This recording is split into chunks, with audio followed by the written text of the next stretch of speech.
On a related note, joining us now to dive further into the evolving Middle East landscape with respect to Trump's deal of the century, Netanyahu's new government, and Iran's new threats, is founder and executive director of the Israel Institute for Strategic Studies, Dr. Martin Sherman. Dr. Sherman, thank you as always for coming in. Good to be with you. All right, so first of all, let's take Iran's recent threats saying that, that they're going to operate only against the Zionist regime. Is this the kind of rhetoric, keeping in mind, of course, all the instability within Iran right now, keeping that in mind, is this a sort of rhetoric that is par for the course? It's just kind of their display of strength? Is it the rhetoric of maybe a cornered type regime in a sense, a cornered animal maybe? Is it defense mode? Where is this coming from? Well, I think that Iran is really not in a good situation at the moment. They are trying to act against Israel, as we know from what's happening in Syria. They're trying to build a base there. They're trying to establish facilities for producing precision missiles to strike Israel from Lebanon close to civilian installations, so it makes it more difficult for Israel to hit them. So I certainly think that we should take Iranian threats seriously.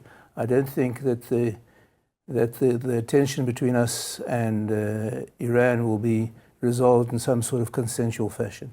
I'm sure that some kind of coercive strategy is necessary, whether this is sanctions that are more biting than the ones that we have now. But I think you will also have to back it up with some credible threat of military action. Now the question is what kind of military action and how far you take it, of course, is the question. Well, so that is actually my next question, because if we take these threats as credible, how far should we be acting on that? Should we be taking these threats and under advisement and preparing for the worst, or should Israel maybe be doing something preemptive? Well, in the short run, I think that maybe the sanctions can debilitate the regime enough and perhaps put a brake on their nuclear ambitions. But in the long run, the only real solution is regime change.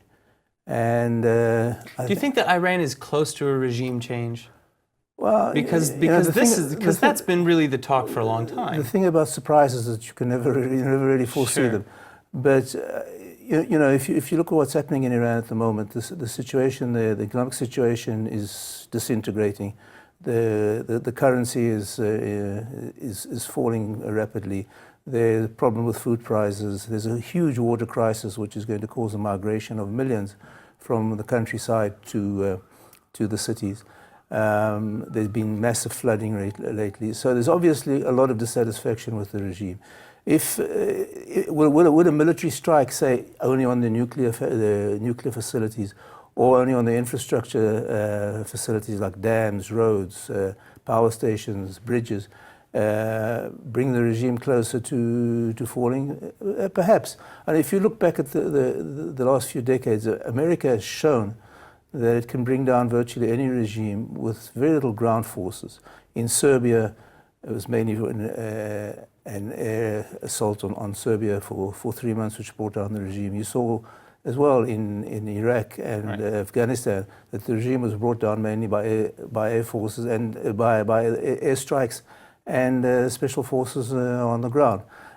So it depends. Bringing down the Iranian regime is completely different to bringing in an alternative regime. Although in Iran there is quite a developed civil society, and so if the regime were to fall, you might find a credible substitute coming in. All right. Well, that of course is always the worry. Once you take something out, what replaces it? And I think that's something that certainly bears more discussion. In the meantime, thank you so much for coming in, Dr. Sherman. Thank you.